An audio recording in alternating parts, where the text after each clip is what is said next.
E aí o primeiro modelo de YOLO ele foi proposto em 2015, que é essa arquitetura que a gente acabou de ver agora. E ao longo dos anos foram sendo propostas várias melhorias que ou melhoravam a precisão, ou melhoravam a performance, ou inseriam algum mecanismo de treinamento ou teste para otimizar o uso do modelo. E a gente teve várias variações e várias proposições até 2023, que a gente teve os últimos modelos que foram a 8ª versão do YOLO e o YOLO Nice, que a gente vai ver um pouquinho depois. E aí o primeiro modelo foi proposto em 2015 pelo Redmond, e aí ele utilizava um framework próprio que se chamava Darknet. Então, mesmo o nome do backbone da rede era o nome do framework, e esse framework ele utilizava o modelo implementado em C++.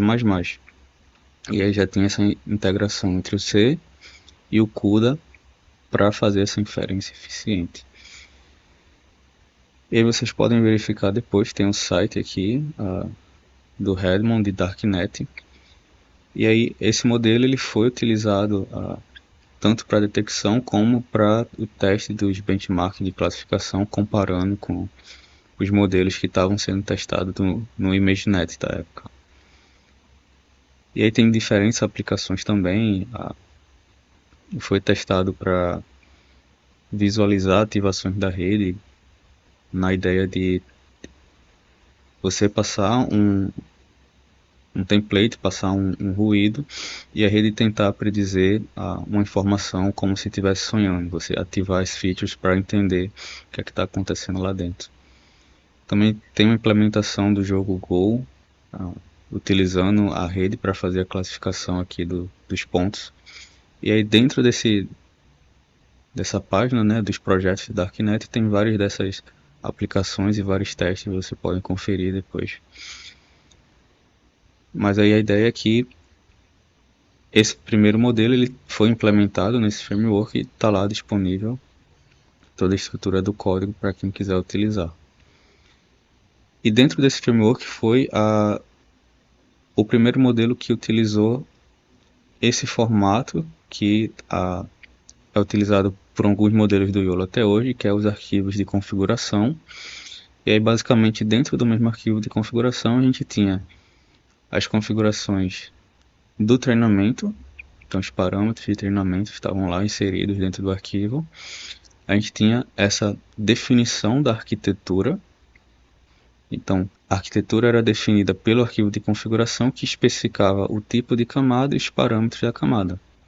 E a gente poderia modificar a arquitetura ou customizar a arquitetura só mudando o arquivo de configuração. A gente não precisava implementar o modelo dentro do script ou utilizar o framework para implementar as camadas, porque se a camada já tivesse implementada, a gente podia customizar ou alterar o tamanho, ou alterar a ordem das camadas, só mudando o arquivo de configuração.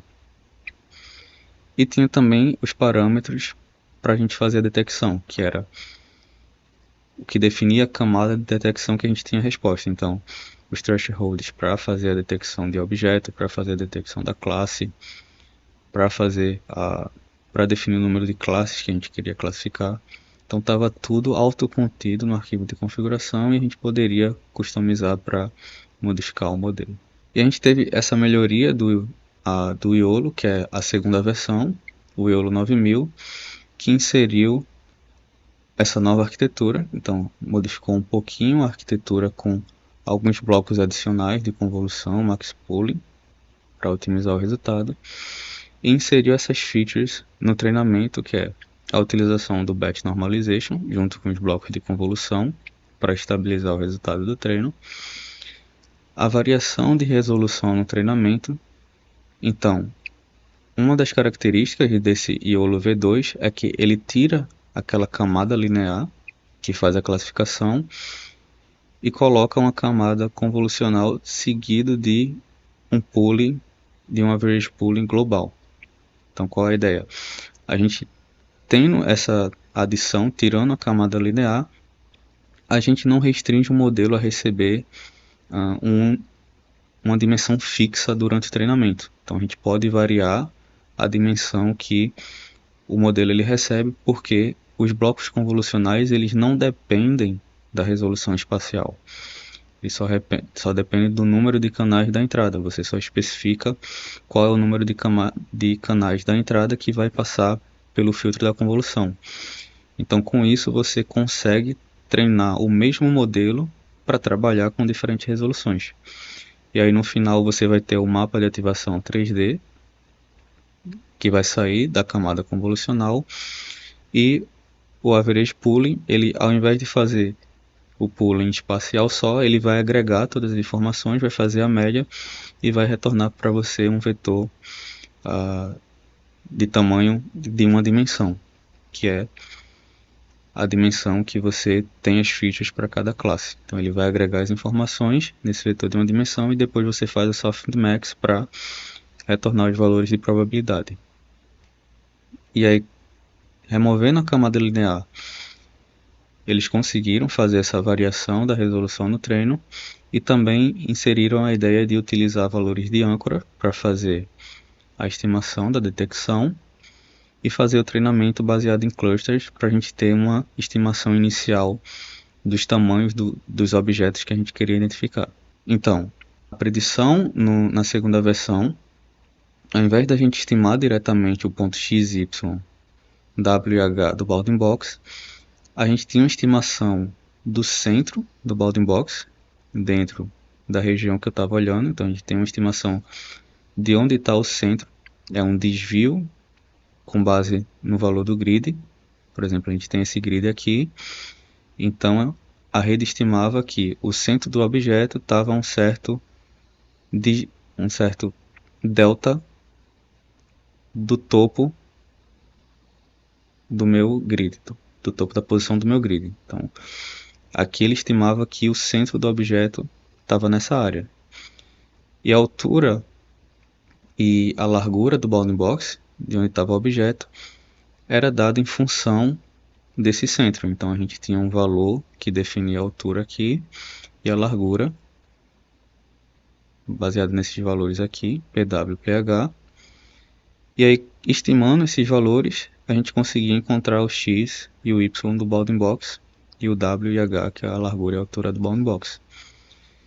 E aí, dessa forma, a gente tem, ao invés de tentar fazer a regressão direto dos valores dos pontos do bounding box, a gente tentava estimar um desvio relativo à posição do grid que eu estava olhando. E a gente tem um range menor de valores que a gente precisa estimar. E aí estabiliza o range de valores que o modelo ele tem que fazer a predição, então facilita o treinamento. Você está normalizando os valores dos pontos, você está transformando a regressão numa estimação em um range que você sabe que está dentro dessa área aqui, que é a posição do grid que você está olhando.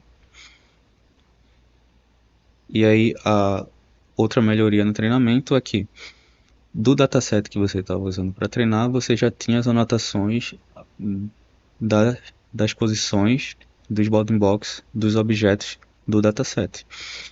Então, você utilizava um algoritmo de agrupamento, por exemplo, um K-means, para definir grupos de tamanhos de bounding box, que você já sabe que existem no seu dataset, que é o tamanho aproximado dos objetos que você quer encontrar. E aí, com isso, você definia valores de âncoras, que são valores de referência, para a rede estimar aqueles desvios. Então, você tem grupos de âncoras, você tem grupos de objetos que têm tamanhos parecidos, e aí você define esses tamanhos como referência na hora de fazer a otimização durante o treinamento. Uma outra melhoria veio com a terceira versão do YOLO, que trazia módulos novos durante o treinamento. Então, além das convoluções, tinha uma parte residual que fazia o skip connection, como a ResNet, passava informação para frente, e teve a implementação de uma nova arquitetura, uma nova camada, que utilizava informações de diferentes resoluções. Então, só para ter um grau de comparação, a gente tem aqui o DarkNet 19, DarkNet 19 é o backbone que é utilizado pela segunda versão do YOLO 9000. E aí a gente tinha uma resposta em 171 fps com uma acurácia de 91.8. E aí o DarkNet 53, que é a terceira versão, o YOLO V3, ele melhora esse desempenho de precisão, apesar de perder em FPS.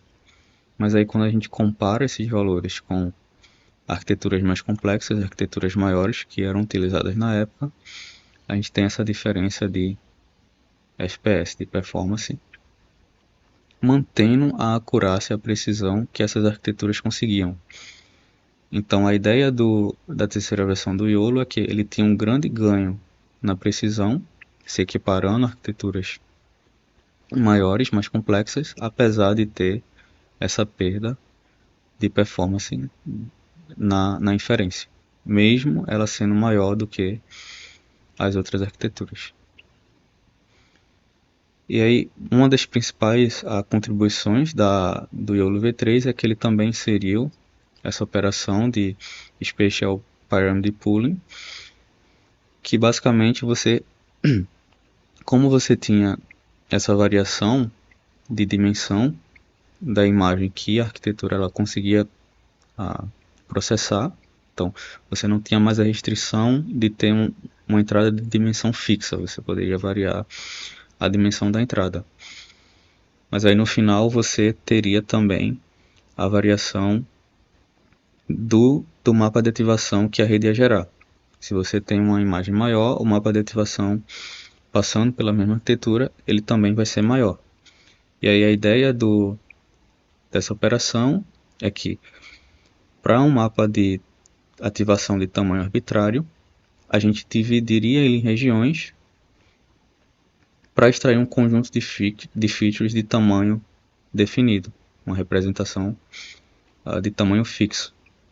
E a gente conseguiria ter essa independência da dimensão espacial da entrada, ao mesmo tempo que no final a gente consegue extrair features em diferentes resoluções do mapa de ativação. Então a gente olha o mapa de ativação inteiro e aí muda a escala para olhar uma parte dos mapas de ativações, a gente divide o conjunto de mapas em 4 partes, e aí extrai um conjunto de características, a gente divide em 16 partes, extrai o mesmo conjunto de características, mesmo tamanho, e no final gera uma representação de tamanho fixo. E aí com essa representação a gente poderia, por exemplo, utilizar uma rede linear para fazer a classificação. A gente não ia ficar dependente de extrair as informações diretamente do mapa de ativação e, por exemplo, utilizar um pooling para fazer a estimação no final. Poderia usar um modelo de aprendizado que olha as features e aprende a fazer a estimação das classes, das categorias. E aí só comparando, né, o resultado, a gente tinha o resultado de outras arquiteturas. Então a gente tem aqui um comparativo entre performance de precisão, a precisão do modelo, e tempo de inferência. Então o YOLO estaria aqui que seria muito mais rápido do que os outros modelos, mantendo também uma alta taxa de precisão. E aí depois a gente teve a quarta versão, que melhora ainda mais o treinamento, né, a performance do modelo, baseado em várias estratégias que tentam melhorar o uso de recursos dos dispositivos. Então a ideia da quarta versão foi tentar tentar transformar as operações da rede de forma que a gente consiga ter um algoritmo mais eficiente. E aí uma das principais contribuições dessa arquitetura foi o CSP Block, que ele tenta otimizar a computação das features para a gente ter menos redundância de operações, a gente ter menos valores que a gente precisa utilizar para fazer o cálculo dos mapas de ativações. Então, qual seria a ideia? Numa rede tradicional, a gente teria um conjunto de features de entrada, um mapa de ativação, uma imagem, e a gente passaria por vários blocos de convoluções até ter um conjunto de features no final. Então a ideia é que a gente está processando a entrada e, seguindo aquela ideia, a gente está reduzindo a informação espacial e aumentando a informação semântica. A gente está aumentando o conjunto de features, a profundidade das nossas ativações. E aí a ideia do CSP é: a gente tem esse conjunto de features, ao invés de processar ele inteiro num bloco, a gente divide ele em duas partes. E aí a gente só processa uma parte das features, a gente segue fazendo o processamento, enquanto a outra a gente passa direto. A gente passa sem fazer o processamento. E aí no final a gente faz a concatenação das features que foram processadas com a feature que a gente que a gente não processou, que a gente passou direto para o final. Então com isso a gente preserva informações espaciais, a gente preserva um conjunto de informações espaciais, ao mesmo tempo que está aumentando o espaço semântico, extraindo mais informações dos conjuntos de features. Então, por exemplo, numa rede tradicional que faz esse skip, a gente teria todo esse processamento aqui, e aí provavelmente a gente poderia ter uma branch aqui que passa esse conjunto de features aqui no final e a gente faz a agregação. Só que nesse caso a gente teria toda a operação no conjunto de features inteiro e estaria passando também uma ativação de mesmo tamanho para o final. Dessa forma, a gente divide o conjunto de features em dois, então a gente processa só uma parte das informações, extraindo conhecimento, enquanto a gente preserva uma outra parte. Então a gente diminui a dimensão do nosso conjunto de features e consegue agregar ela no final para ter um treinamento mais eficiente. E a gente diminui o número de computações, por exemplo, que a gente precisa fazer quando vai fazer o backpropagation, porque a gente só tem metade das features sendo processadas. A gente vai ter menos valores de gradiente para computar. E aí essa é a ideia do bloco CSP. Então, a gente teria um processamento tradicional, que faz o processamento de toda a entrada, num bloco comum. E no CSP, a gente dividiria a entrada em dois blocos, e aí processaria só uma parte, e no final faz a agregação para a gente ter um mapa de ativação completo, preservando tanto a informação espacial da camada anterior, a gente propaga essa informação para frente, ao mesmo tempo que está extraindo mais informação semântica com os blocos de convolução. E aí, um dos modelos mais recentes é o YOLO V5, que é uma forma equivalente do YOLO V8. O YOLO V8 é uma melhoria da quinta versão, que foi desenvolvida pelo esse grupo Ultralytics. E aí, esse modelo ele foi um dos primeiros esforços em tentar deixar o uso das arquiteturas YOLO mais simples possível. Então, ele foi integrado no framework unificado da Ultralytics, e aí você conseguiria fazer facilmente o treinamento, você conseguiria fazer um fine tune muito fácil. Então, ele também era integrado com várias ferramentas de monitoramento do modelo, para fazer conversão entre diferentes frameworks, PyTorch, TensorFlow. E a ideia também foi pegar todos os avanços dos modelos anteriores e integrar num único modelo, deixando ele mais preciso e mais eficiente do que os outros. E também, dentro desse conjunto de modelos do YOLO V5 e YOLO V8, eles testaram várias variações do modelo. Então, ele tem várias variações da mesma arquitetura, que são arquiteturas funcionando em diferentes tamanhos, e eles fazem essa comparação de números de parâmetro, tempo de inferência e precisão. Então, quanto maior a arquitetura, mais precisa ela é, mas ela acaba sendo mais lenta também. E aí, Dentro desse família de modelos, eles também fizeram integração para resolver diferentes tarefas. Então, além da classificação e detecção, a gente tem variações no modelo capazes de fazer segmentação, fazer o rastreamento ou fazer estimativa de pose, estimar vários pontos dentro da imagem para estimar as poses dos objetos. E aí a gente tem um modelo unificado que consegue resolver várias tarefas simultaneamente. E aí, comparando com a primeira arquitetura do Iolo, essa oitava, assim como todas as outras, foi se tornando mais complexa ao longo do tempo, mas basicamente segue a mesma ideia do modelo original. Então a gente tem uma estrutura de backbone que faz a extração de features, a gente tem o head que faz a classificação, responsável por fazer a predição no final, mas também tem uma estrutura de neck que basicamente tenta pegar as features geradas pelo backbone e tentar processar para refinar elas para o head fazer a estimação da melhor forma possível. Então, uma das modificações realizadas nessa versão do Iolo, na oitava versão, foi uma nova estrutura para o CSP. Então, eles definiram várias configurações das camadas convolucionais. Então, tem esse bloco convolucional, que é um bloco simples, que aplica convolução, batch normalization e a função de ativação CILU. Eles fazem essa divisão, o split do CSP, mas utilizam vários skip connections com diferentes proporções do mapa de ativação.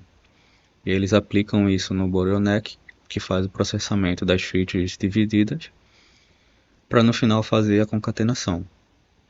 Então, uma das maiores contribuições foi essa estrutura da camada CSP, integrando junto também com o SPPF, que é uma camada que faz aquela operação de Spatial Parent Pool, né?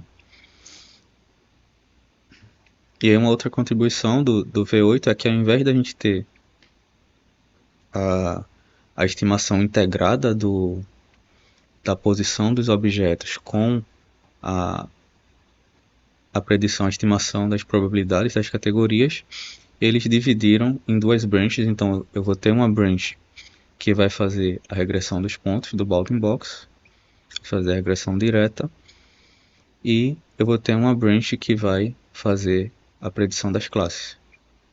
Eu consigo utilizar o mesmo conjunto de features, o mesmo conjunto de ativações, separando em duas branches que vai processar cada informação separadamente. E a gente pode utilizar losses separadas, valores de loss separados, para fazer a otimização durante o treinamento. Então a gente pode, por exemplo, treinar uma única branch ou treinar intervalado para tentar otimizar cada um de uma forma diferente. E aí também um dos grandes pontos dentro das contribuições das arquiteturas do Iolo é o pipeline de treinamento. Então, várias arquiteturas do V3, V4 ao V5, eles propõem também diferentes formas de augmentation, diferentes formas de você processar os dados para tentar melhorar o resultado do modelo. E aí esse é um dos pipelines utilizados pelo Iolo V8. Então, por exemplo, a gente tem aqui a operação de transformação afim, tem a transformação dos canais de cor, HSV, tem o flip, que são operações tradicionais, mas eles também aplicam algumas outras, como augmentations, que é um framework que faz várias operações de augmentation dado uma probabilidade. E como a gente tinha visto, eles também propuseram vários tamanhos de arquitetura. Então, já testaram várias configurações da arquitetura, combinando camadas, combinando hiperparâmetros. E a gente tem várias variações da mesma versão do Iolo, trabalhando com diferentes números de parâmetros, do modelo mais simples até o mais complexo. E aí conseguem diferentes valores de acurácia, diferentes valores de tempo de inferência. E aí um dos últimos modelos que foi proposto dentro dessa família de arquiteturas YOLO é o YOLO NICE, proposto pela DESE. Então, basicamente, a gente tem o conjunto de modelos, o conjunto de operações que são utilizadas pelas arquiteturas do YOLO, e a ideia é que eles fazem uma construção inicial e otimizam esse modelo em diferentes etapas utilizando esse framework, o Neural Architecture Search, que vai tentar fazer uma busca de parâmetros para montar, para tentar fazer uma combinação de uma arquitetura que funciona melhor para um dado problema. Então é uma tecnologia proprietária da DESE que vai fazer várias iterações para montar a arquitetura durante o treinamento. Então eles otimizam, além de otimizar o modelo para trabalhar, para fazer detecção, eles também têm um passo de otimização da configuração da arquitetura. E aí o NICE, ele envolve esse design do modelo de machine learning de forma automática e considera fatores de melhoria que incluem o tempo de inferência, os recursos que vão ser utilizados e a complexidade que você quer no final da arquitetura. Então, você inicializa o framework definindo quais são os requisitos de memória, os requisitos de acurácia que você quer alcançar, os requisitos de hardware que você tem, e você inicializa uma arquitetura inicial baseado nos métodos, nas operações que já são utilizadas pelas arquiteturas do YOLO. E aí, o NICE ele vai fazer essa busca pela melhor arquitetura que se encaixa no seu conjunto de especificação inicial. E aí você consegue ter no final essa arquitetura otimizada que vai funcionar da melhor forma para a sua aplicação. E aí, fazendo a comparação com outros modelos, a gente tem essa curva aqui dos modelos NICE, que eles estão aqui nessa faixa de modelos que tem menos latência, então eles são mais rápidos para retornar uma resposta, e também com alta taxa de acurácia. E aí, por exemplo, a curva vermelha que a gente compara é o YOLO V8, que ele tem uma alta taxa de precisão, mas não é tão rápido quanto as variações NICE. Então, NICE ela tem esse melhor desempenho e tenta fazer um treinamento do modelo com o melhor trade-off possível entre precisão e tempo de resposta. E aí, dentro do treinamento, eles também propõem várias contribuições para melhorar o desempenho do modelo depois do treinamento. Então, você tem um processo de quantização que você diminui ainda mais o tamanho do modelo, você diminui a precisão dos operadores, e aí você tem um modelo menor que pode trabalhar de forma mais eficiente em dispositivos simples. E você tem um pipeline de treinamento, você pode fazer, por exemplo, um distillation, que aí você vai ter um modelo reduzido que também ele funciona melhor com menos parâmetros. Você consegue reduzir a quantidade de parâmetros do modelo mantendo a taxa de precisão dele. E aí, além da procura por arquiteturas, a DESE eles têm um framework que faz todas essas operações para você tentar encontrar o melhor modelo dentro do seu conjunto de requisitos. E aí uma última referência a esse trabalho, então tem um guia completo, uma revisão de todas as variações e todas as operações que foram propostas dentro da família de arquiteturas do YOLO, então é um trabalho bem interessante que vocês podem ver depois. E aí tem detalhes cada contribuição de cada arquitetura e cada operação que foi realizada e como ela influenciou os resultados do YOLO ao longo do tempo. E aí, uma última referência, né, a gente tem esses modelos que fazem a detecção, tem modelos em uma fase, em duas fases, e a gente consegue testar utilizando alguns datasets de detecção 2D. Então, dentro desse problema de detecção, a gente tem alguns datasets que são benchmarks, né, que já são referência. Então, um deles é o ImageNet, mas além dele a gente tem o Coco da Microsoft, a gente tem o VOC, que foi também um desafio que aconteceu até 2012. Então, ele é muito utilizado para fazer a avaliação dos modelos dentro dos trabalhos, né, que fazem detecção. E tem o Kit também, que tem informações de detecção que foi gravada em um carro, né, então tem muita informação para aplicações de veículo autônomo, detecção de pedestre, detecção de placas. Então está tudo anotado no dataset. E também tem várias plataformas que a gente consegue encontrar diferentes datasets que não são benchmarks, mas que são propostos para diferentes aplicações, que são públicos. E aí tem o Kaggle, tem o datasets com código, tem o Hugging Face, e a gente tem vários recursos para encontrar esses datasets voltados para o problema de detecção.